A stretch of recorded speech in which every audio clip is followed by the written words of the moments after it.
The final pay-per-view of 2024 is in the books. UFC 310 closed the chapter of the pay-per-view portion of the UFC, but not the whole chapter. We do have a fight night in Tampa, Florida, coming up next week, the final event of the year, Colby Covington, Joaquin Buckley, but that's a discussion for next week because now we are here to recap all things UFC 310 on a massive 14-fight card where there are quite literally things to discuss from all 14 bouts. Whether it's super in-depth or just briefly in passing, you're going to hear about it right here, right now, and we're going to start in the flyweight main event, Alexandre Pantoja, and still his third consecutive title defense, and he does it against the UFC newcomer that is Kai Asakura. It's about time us as the MMA community put some more respect on the name that is Alexandre Pantoja. Listen, I'm a huge advocate and fan of all things flyweight division related, but even I myself need to be better. I need to give more love and shine to Alexandre Pantoja because after his performance at UFC 310, that wasn't just a victory, but it was a second round submission where he put Kai Asakura to sleep via rear naked choke. He has successfully defended the flyweight championship the second most amount of times in the division's history. He has defended it 3 successful times, and he has done that by defeating Brandon Moreno to become the champion. He's done that by defeating Brandon Royval to remain, and he's done that by defeating Steve Erceg to remain, and now add Kai Asakura to the resume that is Alexandre Pantoja, who's on a 7-fight win streak, and I think it's safe to say after this performance, after this victory, after adding another gemstone, or a ruby, I should say, to that UFC gold belt, he is the second best flyweight in UFC history, and he is only behind Demetrius Mighty Mouse Johnson. And it's fitting that he is the second best of all time in this weight class because that is exactly who he called out in the aftermath of this fight. He said, listen, I know he retired this year, but, Demetrius, if you want to prove that you're the GOAT, come back and fight. I'm not big on when fighters come out of retirement. I like them to kind of ride off into the sunset, move on to the next chapter of their careers, especially what Mighty Mouse is doing with his insanely large podcast and social media following that he has garnered over the last few years. But I'd be lying to you if I said I didn't want to see this fight, and it's for one of 2 reasons. For one, Pantoja has quite literally cleared out everyone in this flyweight division. That's literally the whole reason that Kai Asakura got a title shot in his UFC debut to begin with, is because there were no other guys that Pantoja has yet to beat in this weight class. My goodness, he's beat Royval and Moreno twice. And reason number 2, Demetrius Johnson is still able to compete against the best of the best in the world. I have no questions that he can not only compete with Alexandre Pantoja, but maybe even beat Alexandre Pantoja. Now put those 2 stories together, and that is a fight that I would love to see in 2025. However, Demetrius Johnson doesn't seem to agree with me. This is something message for you, Demetrius Johnson. Who, I'm me? the GOAT here. My If you black want ass to ain't prove coming you're out the of GOAT, come back. Well, sir, congratulations. Why would I do that? Bank count sitting nice and good. 38 years old, 11 consecutive title defenses. Champ ain't coming back. But I'll tell you one thing, if you look more into that clip and you watch the face of Mighty Mouse, there's something in there. There's a small part, maybe even a large part of his brain that really may just consider coming back for the right price. Apparently he was called out at one championship the night prior as well at one of their fight night events, and he tweeted that he was offered $2 million to come back, but that YouTube money is just too good. Mighty Mouse, pass along some of that love. But seriously, if this fight has any chance of coming together, I am absolutely all for it. I do believe Dana White would consider it. He even kind of thought about it as well, kind of like Mighty Mouse did in his YouTube clip. In the post-fight presser, when Dana was asked about it, you could tell he was definitely intrigued. It had his attention. We'll see. Obviously, we know Mighty Mouse was traded back in the day to one championship in return for Ben Askren. One championship definitely made out on that trade. To be fair, though, Ben Askren did make for some pretty viral moments for the UFC as well, both good and bad.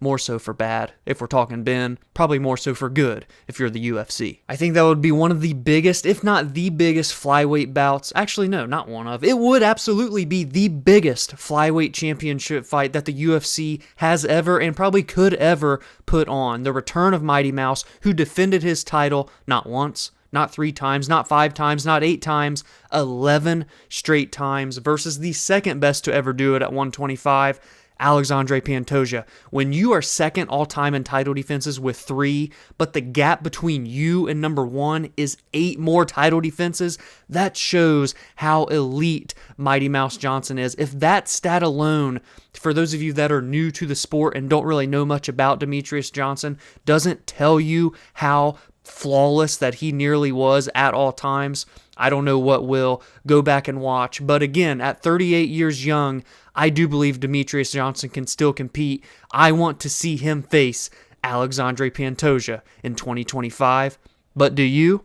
Let me know in the comments below. In the co-main event of UFC 310, we saw the very highly anticipated matchup between two perfect fighters, the 18-0 Shavkat Rakhmonov, the 15-0 Ian Machado Garry. Someone's O had to go, and it was Ian Machado Garry, who is no longer undefeated. He is now 15-1, and Shavkat Rakhmonov has improved to 19-0. The first time ever that Shavkat Rakhmonov saw the judges' scorecards. Ian Machado Garry gave him all that he could handle in a fight that I wouldn't call a barn burner, I wouldn't call a war, but I would call it a chess match, a high-level welterweight chess match where there weren't a ton of big moments or big sequences, stand and bang type of trades in the pocket. There were just a couple of small, minute details that won individual rounds for each fighter, and it turned out to be a 48-47 across the board, 3-2 that is, for rounds for Shavkat Rakhmonov, who in rounds 1 and 2 controlled most of the clinch time, landed a couple decent shots in terms of on the feet with combinations that won him those rounds. Rounds 3, 4, and 5 were much of the same, but Ian Machado Garry had a little bit more success, especially in that 5th round where he nearly had Shavkat Rakhmonov in big-time trouble. Locked in the rear naked choke, but Rakhmonov was able to flip position and end the fight on top. So that is what got Ian Machado Garry the 2nd round. Again, there's not a ton to really take away if we're talking X's and O's. I didn't have insanely high expectations. I didn't expect some all-time war, but I did expect it to be a little bit more. Most of this fight was just along the fence, a lot of clinch work, flipping who had the dominant control positions. It wasn't anything to really write home about, and maybe because of the way that this performance was, I don't lean as heavily on Shavkat to potentially beat Belal Muhammad, if I'm being quite honest with you. Heading into this, to be fair, I wasn't 100% certain Shavkat was going to win. That's why I didn't bet on this fight. But I had the if I had to lean one way, I should say, I was leaning toward Rakhmonov. And then I would have definitely leaned him over Belal Muhammad. But after this performance here with Ian Garry, I think there is a pretty good chance that Belal Muhammad can retain his title and continue his unbeaten streak that he is currently on. But I am very much excited to see what that fight will present. Obviously, Ian Machado Garry and Belal Muhammad are completely different fighters. They approach their fights very, very differently. Therefore, Shavkat could have a completely different performance against someone like Belal, who we got to see come into the cage last night, give the face-off. I hope we do get that relatively early in 2024, maybe March or April.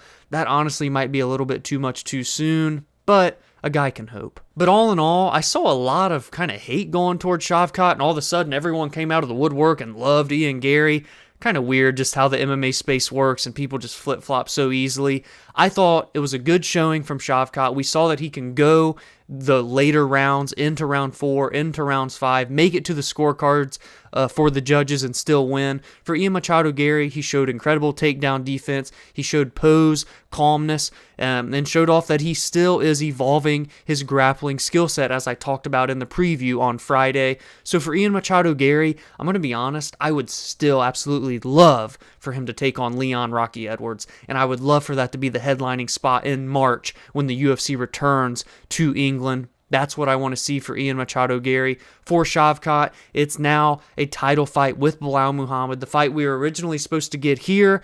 I think if you're Shavkat, you should be thankful that it didn't happen here. You got to have one extra test. You got to see how much that you can dig deep into these fights, and now you are more well equipped to face someone who will absolutely try to take you into deep waters in Belal. Remember the name Muhammad. But what I want to hear from you all, what did you think of this fight? Again, wasn't one that you're going to go back and rewatch over and over and over again, but it was a test that I felt we needed to see both Rakhmonov and Garry pass, and they kind of passed it together. One man just had to come out on the winning side. But who wins that championship fight? Does this performance from Rakhmonov lead you to lean more toward the side of the current champion, Belal Muhammad? Or do you think this is exactly what Shavkat needed, and he will have the big-time performance that he needs to dethrone Belal and become the welterweight champion? Now we go from the 2 5-round fights in the main and co-main event to the rest of the card, and it starts with the featured bout, the heavyweight division, where we saw the number 2 ranked Ciryl Gane versus the number 3 ranked Alexandre Volkov. Volkov, heading into this bout, was on the best stretch of his UFC career, having won 4 consecutive bouts, 3 of them by stoppage. Ciryl Gane was coming off of a victory last September over Sergey Spivak, the guy that has fought for the heavyweight title twice and failed in both of those attempts. These guys also fought each other back in 2021. Ciryl Gane got the better of that fight in a main event over the course of 5 rounds. And here we saw them go the distance again, this time just 3 rounds, thankfully, by the way.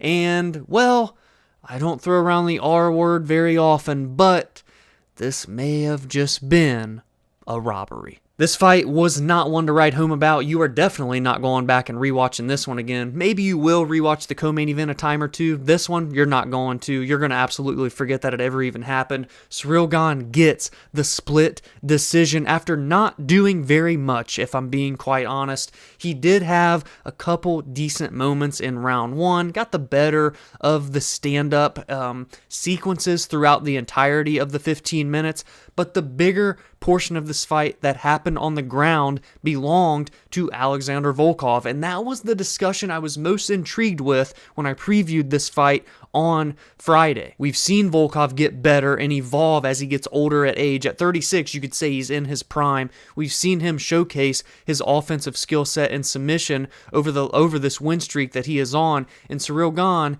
has faltered in those 2 title fights, but due to his lack of defensive grappling, and that is what failed him here ultimately, but somehow, some way, he still gets the nod on the judges' scorecards. Dana White even told Alexandre Volkov after the fight,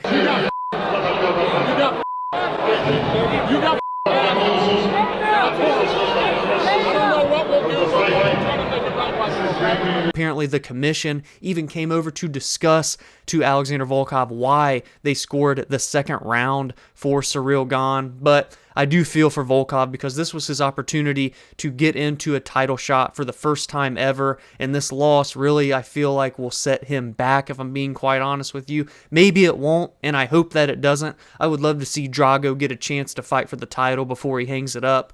For Ciryl Gane, I know he's on a 2-fight win streak now, but I have absolutely zero interest in seeing him fight for the heavyweight title for a 3rd time after this type of performance. He would need to win at least one more fight and have a very convincing performance at that to earn a crack to fight for a championship again. So maybe he can fight someone in the fight announcements that we talked about, and that is the winner of Sergey Spivak and Jailton Almeida. Now, he just fought Spivak last September, so that would not be very fun to get a rematch so quickly, but him versus Jailton Almeida, that has my attention because you know exactly what Jailton Almeida comes to do against his opponents, and I don't believe that Ciryl Gane would be able to stop it. That is a fight that I want to see, but we will only get that if Almeida gets a 2nd consecutive victory by stopping the polar bear at UFC 311. So we'll see what happens in January, but we will revisit this topic. I think Gane should face Jailton Almeida if he beats Spivak. In the featherweight division, Bryce Mitchell, hoo-wee! Was that country enough sounding? I don't know, but he is back in the win column after suffering a devastating knockout loss last December to Josh Emmett. He takes 1 year to recover and then gives us a devastating knockout victory. The first of his career, mind you. He knocks out Kron Gracie via slam and elbows in the 3rd round, just 39 seconds in. Bryce Mitchell, a top 15 featherweight, one of the most fun fighters in this division, one of the most talented wrestler and grapplers and jiu-jitsu artists in this division, and he absolutely dominated this fight, to be honest with you. Kron Gracie never really stood a chance. He was pulling guard, and that's all he had to offer. Bryce Mitchell was better on the feet. He was way better on the ground. He showed that his jiu-jitsu was superior. His grappling and wrestling was far superior, and then finishes it with a big-time knockout. I'm glad for Thug Nasty to be back in the win column, that he can bounce back after suffering such a crazy knockout defeat last year. Now, what can we do with Thug Nasty Bryce Mitchell? I think there are plenty of fresh matchups and fun matchups to make. You can give me a fight against Arnold Allen. You can give me a fight against Bryan T-City Ortega. Then again, I'm pretty sure Bryan Ortega wants to move to lightweight. But if he doesn't, Ortega versus, Mitchell, that's fun. Or you could even give him someone like Yair Rodriguez, a long-rangey striker, a grappler versus striker. Any of those three would be very fun. Obviously, he could fight other people as well, but I do feel like he has earned the right to fight up in competition after such a dominant performance and capping it off with a finish. Good on Thug Nasty, Bryce Mitchell, back in the win column. Dooho, Choi, and Nate Landwehr were put as the pay-per-view opener because it was supposed to be an absolute war, a blood and guts banger. It wasn't quite that, but we did still get a big-time finish. The Korean Superboy looked fantastic. He controlled this fight from minute 1 to minute 1 plus carry the 2, minute 14. He finishes Nate Landwehr via elbows, via TKO, 3 minutes and 21 seconds into that third and final round, in a fight that he was coasting toward a victory. He looked great in the stand-up. He looked great with his grappling. Good on the Korean Superboy. We talked about his story and where he's been at over the past decade of his career. Now he is back to finally, truly fight through the potential that we believe he has as fans. I would love for him to face a top 15 opponent at 145 next as well. Do I want to see him versus Bryce Mitchell? No, because Bryce Mitchell I feel like should fight up as well. But look at this. Dooho Choi versus Giga Chikadze. Dooho Choi versus Calvin Kattar. Sign me up for any one of those fights. Give that man a top 15 opponent next. Next, we move into the prelims, and it was headlined by Dominick Reyes getting his second consecutive victory and his second consecutive knockout victory, this time against former title challenger Anthony Lionheart Smith. Man, this one was just sad. I didn't want to see either of these guys lose, to be quite honest with you, but especially Anthony Smith. You factor in that he lost his longtime friend and mentor just weeks before this UFC 310 bout. He decided to stay on the card. The entrance, he breaks down in tears. You know, the coach is showing pictures of his friend and mentor as he awaits Dominick Reyes to enter into the octagon. This one was very, very tough to see as an Anthony Lionheart Smith fan. You could just see him kind of lose it as the fight went on and wilt and weather under the pressure that was Dominick Reyes. But I don't want to take away from the performance that Dominick had. He holds his spot in the top 15. He's won back-to-back fights. We talked about some other fights going down in the light heavyweight division coming up in January. So to be honest with you, I would love to see Dominick face someone like a Nikita Krylov, someone like a Volkan Oezdemir. Should he win that one, he will be essentially one victory away from true title contention, a place that he has been in once before. What a story it would be if he can get back there again. Vicente Luque at plus money. That may be my biggest regret of the card from a betting perspective, was not taking him, because no disrespect to Themba Gorimbo, this was a massive step up in competition, and you consider the fact that he took this fight on short notice.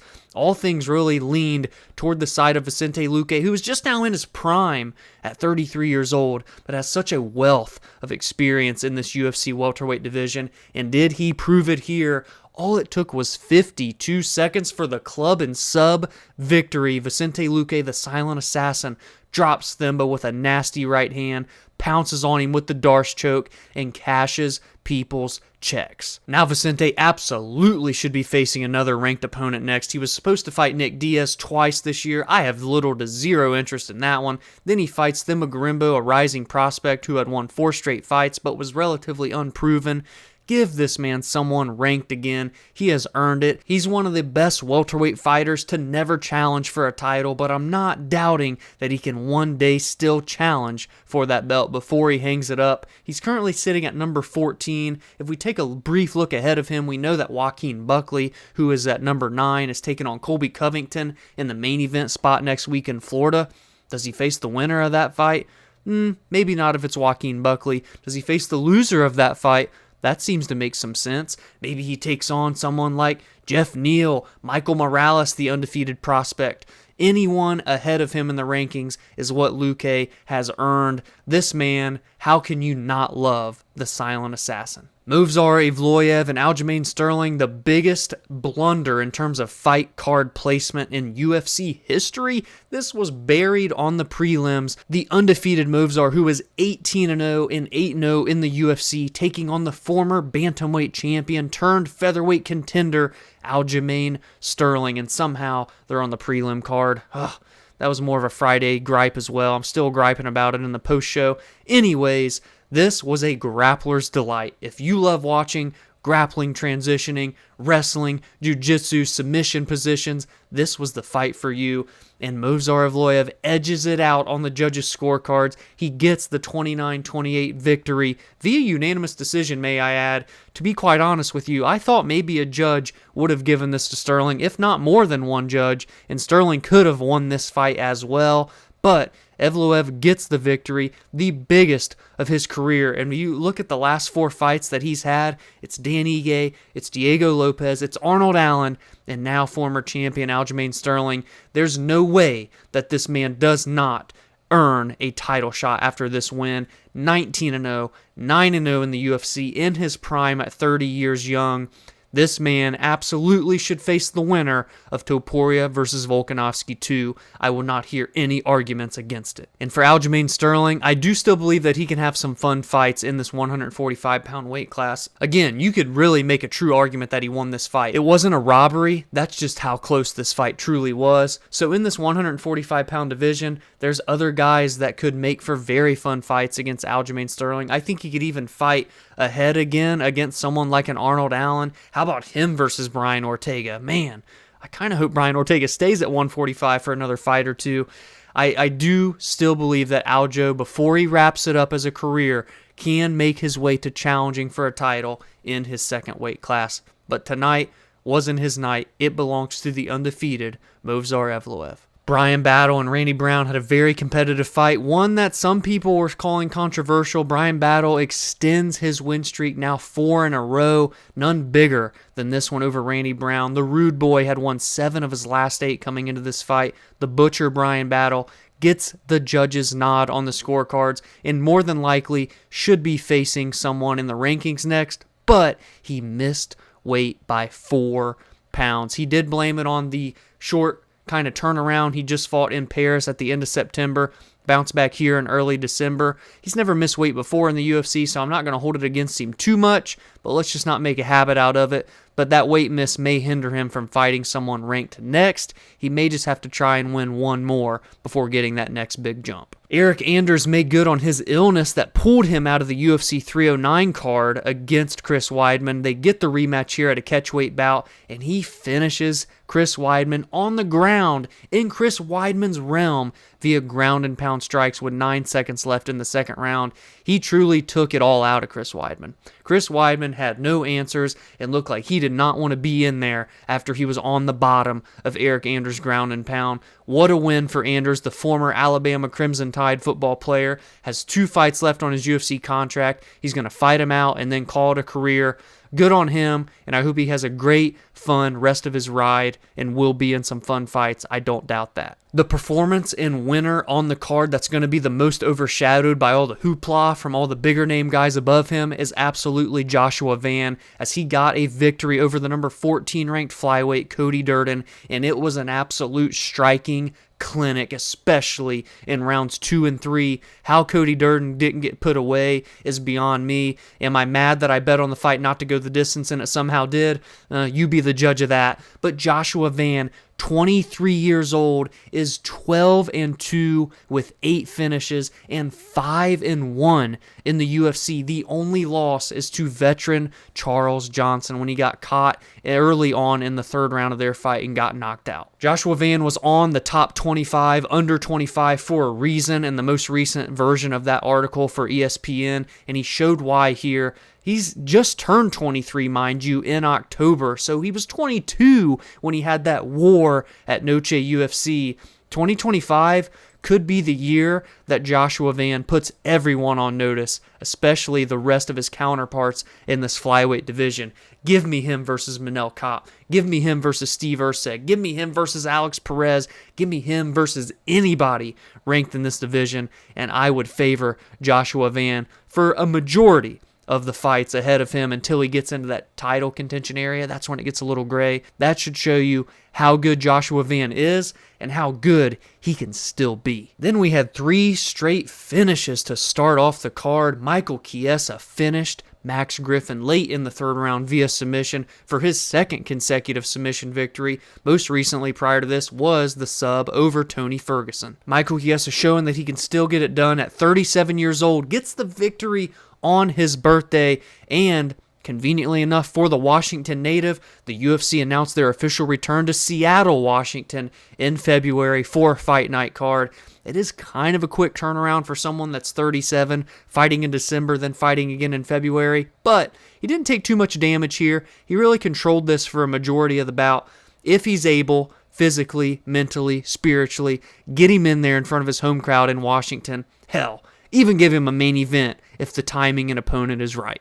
Chase Hooper in the lightweight division at 155 pounds, new mythical fighter unlocked. I feel like I've been saying that for the past few performances for Chase Hooper, but it is true because he is now 4-0 in the weight class with 3 consecutive submissions since moving up from 145 pounds. He just looks like a more filled out man in this lightweight division, and he finishes the legend that is Clay Guida. Clay Guida made his UFC debut in 2006. 18 years ago. Chase Hooper was 7 years old at that time.